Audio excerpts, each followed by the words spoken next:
मंचासीन हमारे मध्य प्रदेश लोधी समाज के अध्यक्ष मेरे बहुत ही प्रिय छोटे भाई श्री जालिम सिंह जी पटेल जी, मंच के ऊपर आसीन सभी सम्माननीय विधायकगण, मंच पर आसीन सभी सम्माननीय अतिथिगण तथा यहाँ पर उपस्थित सभी बहनों एवं भाइयों। मैं अभी जालिम सिंह भी मुन्ना है और बुजुर्ग भी मुन्ना है, तो मैं जालिम सिंह मुन्ना को कह रही थी कि यहाँ तो युवक युवतियों का परिचय सम्मेलन है, यहाँ आप लोगों का क्या नाम है, भाषण क्यों कर रहे हैं हम लोग यहाँ पर। तो उन्होंने कहा कि नहीं, इसके बाद में वही मेल मुलाकात का बातचीत का दौर फिर इसके बाद में शुरू हो जाएगा। तो मुझे सुन करके प्रसन्नता हुई। मुझे बहुत खुशी है कि मध्य प्रदेश के अलावा अन्य राज्यों के युवक और युवती लोग भी यहाँ पर उपस्थित हैं। मैं उन सबका बहुत बहुत स्वागत करती हूँ और बहुत बहुत अभिनंदन करती हूँ भोपाल में। और आप लोगों के सामने जिंदगी एक खुला आसमान लेकर के खड़ी हुई है। अच्छे जीवन साथी का अपने जीवन में चयन करिए और आज के ज़माने के हिसाब से चलिए। आज के ज़माने में पत्नी दासी नहीं है, आपका वोट बहुत है। लगभग 50 विधानसभाओं में मध्य प्रदेश में है, 50 में से 27 तो ऐसी हैं कि आप जिसको चाहोगे वो जीतेगा, नहीं तो जीत नहीं सकता। उत्तर प्रदेश में तो 70 हैं, राजस्थान, उत्तर प्रदेश और मध्य प्रदेश में अगर इकट्ठा कर दिया जाए तो 30-40 लोकसभा सीटों पर आपका आधिपत्य है। लेकिन आपकी सबसे बड़ी कमजोरी है, आपका दिल है रेशम का, रेशम का दिल है। आपको फोटो दिखा दिया जाता है कहीं कल्याण सिंह का, कहीं उमा भारती का। वैसे मेरा फोटो कभी नहीं दिखाते, चुनाव में जरूर दिखाया जाएगा। हाँ, कल्याण सिंह जी का भी यही हाल है, वैसे फोटो नहीं दिखाएंगे लेकिन चुनाव में दिखाएंगे। तो आपका दिल आ जाता है कि हमारा नेता जिधर है हम भी उधर हैं। नहीं, आपको अपने अधिकार के लिए लड़ना है, अपने स्थान के लिए लड़ना है। आज मैं आपको बोल के जा रही हूँ और मैं चाहती हूँ इसकी वीडियो रिकॉर्डिंग हो। क्यों? मैं भले ही किसी जाति की नहीं हूँ, सन्यासी किसी जाति का नहीं रहता, लेकिन कोई जाति तो मेरी है, किसी जाति का तो मुझ पर अधिकार है ना, उसने मुझे पाल पोस के बड़ा किया है। मैं अपने कुल को कैसे ठुकरा सकती हूँ, मैं अपने वंश को कैसे ठुकरा सकती हूँ? उसका तो मेरे शरीर में खून बह रहा है, आपका मेरा खून बह रहा है, आपका खून मेरे अंदर बह रहा है, उसको मैं कैसे नकार सकती हूँ? आपको नकार दूंगी तो मेरा तो वजूद ही मिट जाएगा। मैं आपको कैसे नकार दूंगी? जो मैं हमेशा आपको एक शेर सुनाती हूँ ना, शेर हमेशा सुनाया होगा, ये तेरा ही नूर है जो चमकता है मेरे चेहरे पर, वरना मुझे कौन पूछता है ना अंधेरों में। तो इसलिए ये तो आप हो, तो मैं आपको ही, मैंने सोचा कि मैं खुल के ही आपको बोलूंगी कि नहीं, आपको ग्रांटेड नहीं होना, आप किसी के पट्टे में नहीं लिखे गए। मैंने आपकी किसी को कोई रजिस्ट्री नहीं की है, किसी नेता ने आपकी रजिस्ट्री किसी को नहीं की हुई है। आपको जीतने की टेक्निक, जीतने की रणनीति में रहना है कि हमारा स्थान क्या है, हमारी स्थितियां क्या हैं, हमारे टिकट कितने हैं, हमारा सम्मान कितना है, हमारी पूछ परख कितनी है, हमारी बात का कितना सम्मान है, ये आप ध्यान रखिएगा। और इसलिए अब आई मेरी बात, तो मुझे फोन आते हैं यहाँ मत आइए चुनाव प्रचार में ना। मैं बीजेपी की समर्पित कार्यकर्ता हूँ, मेरे स्वभाव में कि हम जहाँ हैं वहाँ धोखा नहीं करेंगे, विश्वासघात नहीं करेंगे, छल कपट नहीं करेंगे, ये स्वभाव में। आपसे ही तो सीखा है मैंने। लोग मुझे पूछते हुए कि आपको चापलूसी और चमचागिरी क्यों नहीं आती है, तो वो कहती क्योंकि मैं लोधी समाज में पैदा हुई हूँ, हम लोग को नहीं आता, हम लोग को साजिश करनी नहीं आती, हमको चापलूसी करनी नहीं आती, हमको युद्ध करना आता है और युद्ध में जीतना आता है, हमको ये नहीं आता। तो मैं तो जब बीजेपी से मुझे निकाल दिया गया, मैंने बीजेपी छोड़ी नहीं थी, ध्यान रखिएगा, मुझे निकाला गया था। और ये शायद डिजाइन पहले से बनी हुई थी कि इससे सरकार बनवा लो और फिर इसको निकालो, क्योंकि यहाँ सरकार बनाने की औकात किसी की थी ही नहीं। तो इसलिए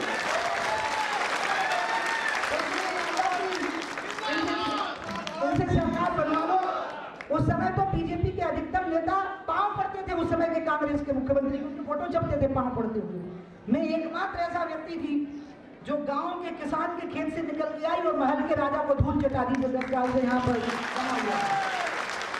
और उस धूल चटाने में आप लोग की एकजुटता बहुत काम आई। और जब मुझे निकाल दिया गया तो निकालने का कारण भी तिरंगा था, भ्रष्टाचार का आरोप नहीं था, मैं चुनाव नहीं हारी थी, तिरंगे की शान के लिए छोड़ गई थी।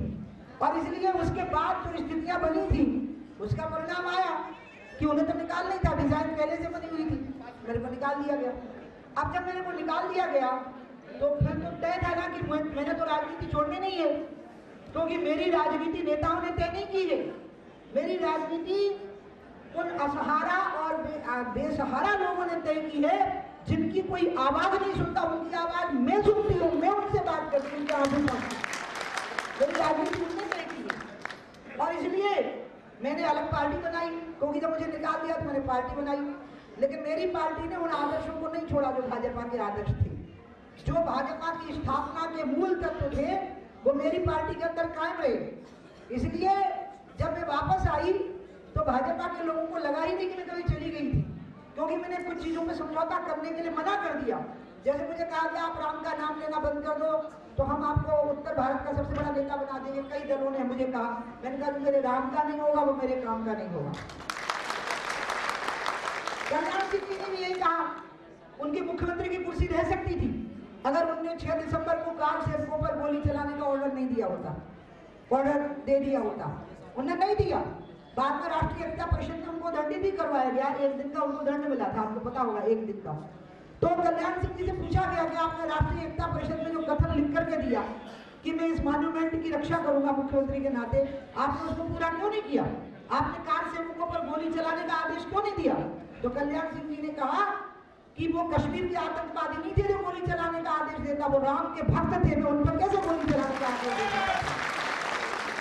इसलिए हम परंपराओं को बनाए हुए हैं, हमारे लिए कुर्सी महत्वपूर्ण नहीं है।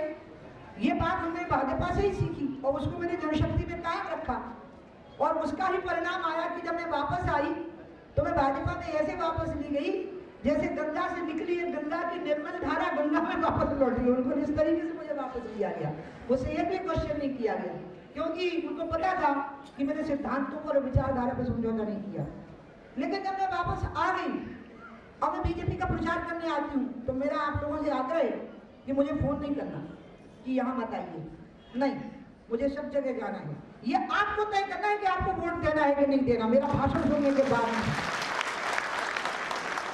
मैं आपको कई बार इस बंधन से मुक्त कर चुकी हूँ। मेरा फोटो देख के, मेरा भाषण सुन के मैं आपको गिरवी नहीं रख सकती। मेरी सभा करा लेने के बाद आपको पट्टे में लिख दिया जाए किसी के, मैं वो नहीं कर सकती। जो आपका हित रखेगा, जो आपका सम्मान रखेगा, जो आपका आर्थिक उत्थान, सामाजिक सम्मान और सत्ता में बराबरी की भागीदारी का ध्यान रखेगा, आपको उसको कर सकते हैं। और मैं ये बात इसलिए कह रही हूँ क्योंकि मेरे जब दौरे बनते हैं तो कई मैं कहती भैया बीच में तो 2 विधानसभाएं हैं, तो तुम उतर क्या ले जा रहे हो? क्योंकि वहां लोधी गए, उस समय पर लोधी को ऐसे ढूंढते हैं जैसे चिट्ठियां शक्कर को ढूंढती हैं ऐसे। और फिर दिखा दूंगा भारती की शक्ल, मिल जाएंगे वोट। नहीं, मुझे आपकी शक्ल देख के बहुत अच्छा लगता है। आपको मैं सच्ची बताऊं, मैं आप लोगों को बहुत प्यार करती हूँ, आप यकीन करिए, मैं आपको बहुत प्यार करती हूँ। मैं इतनी खुश होती हूँ आपके बीच में आकर के कि आप सोच नहीं सकते, क्योंकि मुझे आप एक व्यापक परिवार लगते हो मेरा। एक अंग्रेजी का वाक्य एक लड़की ने मेरी डायरी में लिखा था, बहुत अच्छा। सिंगापुर में जब मैं प्रवचन करती थी तो लड़की पूरे टाइम मेरे पीछे पीछे पीछे पीछे कहीं भी मैं जाऊँ तो दिखती थी। तो उस लड़की ने मुझे कहा कि मैं आपको डायरी भेंट करूँगी, तो क्योंकि मैंने कहा तुम मेरा पीछे ही नहीं छोड़ती हो। और ये बात है 1978 की, तब मैं 17 साल की थी, लेकिन पूरी दुनिया घूम रही थी, प्रवचन करने गई हुई थी सिंगापुर। तो वो लड़की ने इतनी सुंदर डायरी में एक बात लिखी थी अंग्रेजी में, मैं अभी अंग्रेजी बताऊंगी, हिंदी बताऊंगी या फिर अपनी बात खत्म कर दूंगी। उसने लिखा, I love you not for what you are but for what I am when I am with you. उसने लिखा कि मैं आपसे इसलिए प्रेम नहीं करती हूँ कि आप क्या हो, मैं आपसे इसलिए प्रेम करती हूँ कि मैं क्या होती हूँ जब मैं आपके साथ होती हूँ, मैं क्या होता। मैं भी आपको यही कहूँगी, I love you not for what you are but for what I am when I am with you. मैं आपको इसलिए प्यार नहीं करती हूँ कि आप क्या हो, मैं आपको इसलिए प्यार करती हूँ कि मैं क्या हो जाती हूँ जब मैं आपके साथ होती हूँ। मेरा कितना हौसला बढ़ता है, मेरी कितनी ताकत बढ़ती है, मुझे कितना सुरक्षा का बोध होता है आपके साथ। इसलिए मैं आपको सारे बंधनों से मुक्त करती हूँ। जो आपका सम्मान करेगा, जो आपका अपमान करेगा, इसका आपको ध्यान रखना है, किसने आपका सम्मान रखा, किसने आपका अपमान रखा। मैं आऊंगी, मैं अपनी पार्टी के मंच पे आऊंगी मैं लोगों का वोट मांगूंगी। मैं वोट में कभी नहीं कहती हूँ कि लोधियो तुम भाजपा को वोट करो, नहीं, मैं तो सबको कहती हूँ, तो मैं सबको कहती हूँ कि आप भाजपा को वोट करो, क्योंकि मैं तो अपनी पार्टी की निष्ठावान सिपाही हूँ। लेकिन मैं आपसे थोड़ी अपेक्षा करूंगी कि आप पार्टी के निष्ठावान सिपाही होंगे, नहीं, आपको अपने आसपास के हित देखना है, क्योंकि आप पार्टी के कार्यकर्ता अगर नहीं है और अगर आप पार्टी के वोटर नहीं है तो आपको सारी चीजों को देख करके ही अपने बारे में फैसला करना है। और इसलिए मैं ये मान के चलिए कि प्यार के बंधन में हम बंधे हुए हैं, लेकिन राजनीति के बंधन से मेरी तरफ से तो आप पूरी तरह से आजाद हैं। मेरी सभाएं होंगी, मैं आऊंगी, मैं बोलूंगी, उम्मीदवार के पक्ष में बोलूंगी, लेकिन आपको उसे उम्मीदवार को वोट देना है जिसने आपका सम्मान रखा हो, आपका मान रखा हो और जिसने आपको उचित स्थान दिया हो, आपका आर्थिक उत्थान, आपका सामाजिक सम्मान और आपकी सत्ता में बराबरी की भागीदारी का ध्यान रखा हो। ये आप जरूर, आज ने खुलेआम बोला है, क्योंकि मैं अचानक खुल गई। शराब के मैंने तिरंगे पे काम किया, गंगा पे काम किया, घुसपैठ के खिलाफ काम किया।